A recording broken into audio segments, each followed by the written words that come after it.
Tyler's filming with his Insta 360 on his forehead, so that's really cool. But yeah, stand-up paddling is not dead, or downwind racing. It's definitely seems to be in a decline. Like there's not as many people doing it, but we still got a solid crew of people here on the North Shore. We're doing a downwinder today from Turtle Bay to Mokuleia. So getting ready for the Molokai race in the end of July. And all of us are actually signed up to do the race. So there's 5 of us today. And I think there's, what, 14 people signed up for the Molokai race? In the Downwind SUP division? Yeah, Downwind stand-up paddling. Cool. You know, but compared to foils, downwind foiling, that's where all the growth is happening. I think, like, you know, that was sold out in minutes for like over 100 entries, I think. Yeah. So definitely more, you know, I think the downwind foiling is taken away from the stand-up paddling, but I think it's still a much better workout overall, like having to do this for a long time, like 5-6 hours of paddling. I mean, there's nothing that compares with it in terms of the endurance and the workout you get from downwind paddling. So that's why I'm still doing it. Kind of missed it when I wasn't doing it for a few years, so back into it. And conditions here today are pretty light wind, but we're gonna do it. Good for some endurance.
Talk a little bit about our takeaways. So yeah, that was 16 miles, about half of the Molokai race. So how do you feel, Tyler?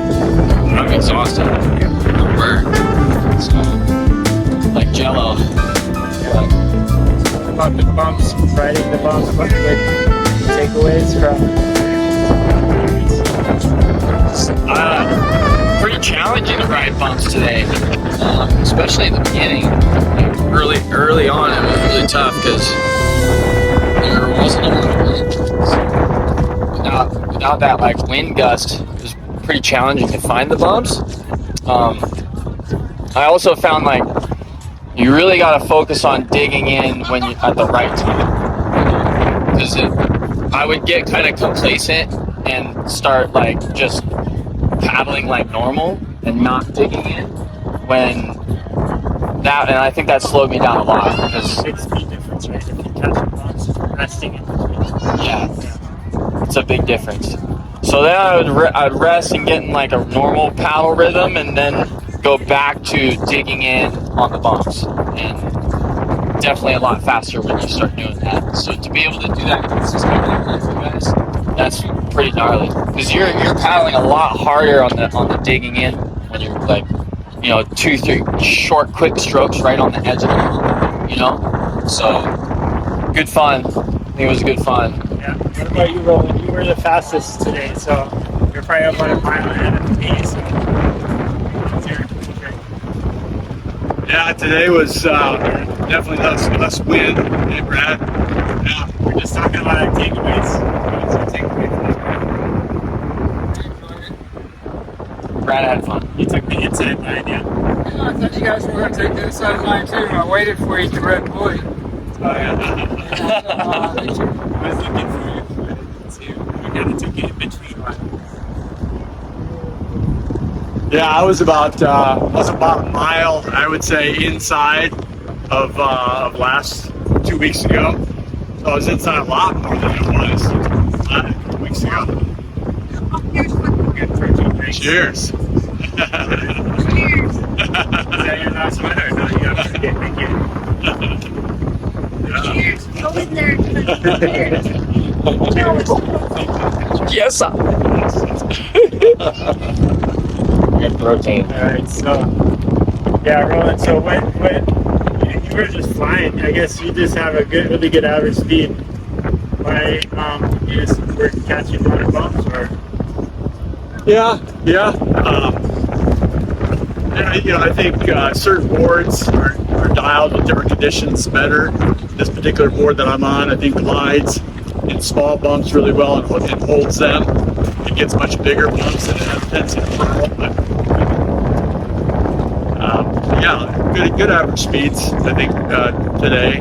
And but a lot less wind than it was 2 weeks ago, so there's a lot more work into it. I think slower miles for sure, and more easterly wind. I think the wind condition makes a difference too in terms of the route that you take across from Waimea, you know, here to Mokuleia. what about you, Jimmy? I think the last, maybe like mile 14, I was trying to stay between you and Roland, and then somehow I lost you and I ended up way inside of you. It got really tough to fight just outside the surf line because I came in almost to day stars, and that was a mistake. I should have come further up the beach. Just all of that. I needed to pay more attention to the line coming in. I lost it. Yeah. But it was super fun. That happened to me too. Yeah. Inside or outside? You were further outside. I was outside of you for like maybe all the way across, and then somehow I lost you, and then I ended up way inside of you, and then I got into trouble because I had to kind of go against the wind. Oh, okay. But it was super fun at the beginning. I had dolphins. Kind of you were off to my right, and there was a lot of dolphins. Nice. And there was a lot of flying all over them. So that was cool. Yeah. Saw dolphins just out Yeah, like right there. Oh wow. So that made the whole paddle. Yeah. I mean, it's definitely the wind shifts, right? Like along the coast by Turtle Bay, it's more like down, along the coast, and then once you get closer to past Haleiwa, it shifts more.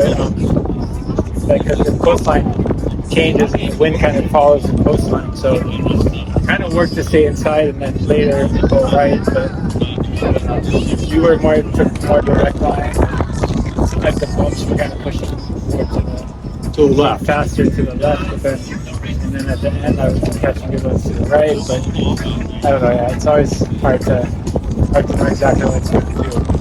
You find a balance, right, between going with what the ocean gives you, right, and then going with where you know you need to get to, and I was easily a mile inside on the Hale'iwa side of where we were 2 weeks ago. Right. And because I felt like that east wind, once we got to the outside the red buoy, was probably going to be pushing more out, out towards Kauai. And so in anticipation of that, I went ahead and took those lefts whenever I had them. Take the lefts. Yeah.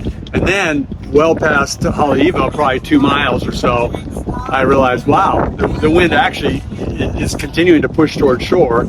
And so now it's running perpendicular to the shore, parallel to the shore the whole way. Yeah.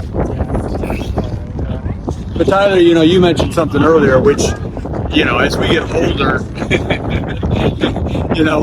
we look to paddle smarter, not harder, right? Yeah. And when we were younger, 15 years ago when I first started paddling, I was in steady cadence, just go, right? And but then, the ocean starts to teach its rhythm, and you learn when to dig and feel it kinesthetically. You begin to feel when those surges are coming, and so when to dig. And then to dig in a cadence is another big learning curve. Was a learning curve for me. A cadence that's out front of your feet. For so long, I would have long strokes and end with the paddle blade way back behind me, and I found that I was doing that for balance. And the more that I got on balance, the more I realized, kind of in some ways like a skier. The best skiers are out over the tips of their skis, right? They're dropping down double blacks, and they're out over the tips of the skis. They're just committed. And in a similar kind of way, I think getting a paddle stroke that's out front has been a big learning curve for me. And then pulling the paddle blade out that butt with their feet. And that's putting me out onto the bump, right? Of course, the right timing, feeling that surge come, but getting out in front of that thing, and then let the board glide, and then you can rest and chill out for however many bumps you can connect together. A real strategic paddling, as opposed to just power dig, strong cadence. Because over 2 or 3 miles you can do that, but over 16 miles, Absolutely. Those are really good pointers. And also just kind of resting when you can. Like when you do get a good glide, you just rest so you have that power to do that next hard pull. And then also, like, I have my feet a little bit back from the center actually, but like you said, like to catch a bump, because you're leaning forward, you're paddling, stroking the front, you kind of put your weight forward, but then once you're gliding, then you can I bring my hips forward and I just kind of relax and let it slide, and if you got your feet a little bit further back, then the board will really lift and plane on that bump, and you just let it glide. And a lot of times it's not so much paddling like when you're on the bump, it's almost like you start paddling before. Like it's like when the nose goes up and you're kind of on the back of the bump, that's when you have to dig really hard. And then once your tail starts lifting, then it's like almost time to stop paddling already, because then it's just a free ride. Yeah? So if you start paddling too late and you're just chasing after it, you're not really getting a run. So timing is super important too. How much percentage of time would you say that you guys are gliding versus actually paddling? Would you say it's like a 50-50, or is it like a 40% of the time? It really depends on the conditions. Yeah. So a lot of times today I was just kind of like, I wasn't gliding that much, Yeah. and you just kind of grind away. Yeah. But then every now and then it's okay, like let's focus again. Like sometimes I just tune in with the bumps and I kind of catch one, catch another. You got to carry the speed from one into the next, rest a little bit, and then that's how you can keep it moving at a higher average speed instead of just paddling at a steady pace and not looking for the runners. Today might have been 75-25, right? 75% paddling, 25%. You can, 2 weeks ago we were out here, the bumps were bigger, the wind was a little stronger, and it might have been, more like I don't know, 65-35 or something. Sure. But definitely it's rare to go 50-50. Because, even if you got good sized bumps, they're only going to last so long, and then they're going to merge into another one. And you've got to get some correction strokes inside there to make the connection to the next one, right? And so they may not be super hard digging strokes that you're, connecting bumps, but you're still on it, right? For correction, for direction, for cadence to keep it. And so I've never found, at least, that I've ever got close to a 50-50. Yeah. Makes sense. And sometimes it does work that, like, if you're on a bump, sometimes just paddling hard on the bump just keeps you in it longer, so you can catch a longer ride, but then you're so exhausted after that that you sometimes have to catch your breath, wait a little bit before you do that again, right? So, but sometimes you can extend that ride a little bit by powering hard, keeping it going, you just have to really know when to push hard and when not to, Yeah. But yeah, so we're at, it's end of or middle of May, and then the Molokai race is at the end of July. So we still got a month and a half, about 2.5 months, I guess, to train. So we're doing 16 miles already, so that's pretty good. So we're probably gonna just increase a little bit every weekend, try to go a little bit longer until we get close to the Molokai distance, and then. And that's like by the end of June, we try to kind of get our longest distance usually, and then we actually start doing less distance again, maybe just focus more on speed and stuff like that. That's been working out pretty well for us. So long paddle every weekend, pretty much till the end of June at least. Unless you're Brad and you're doing it twice a week. Every day. Every day. The more you are, the more you gotta do. Yeah. Well, when you're retired, that helps too, right?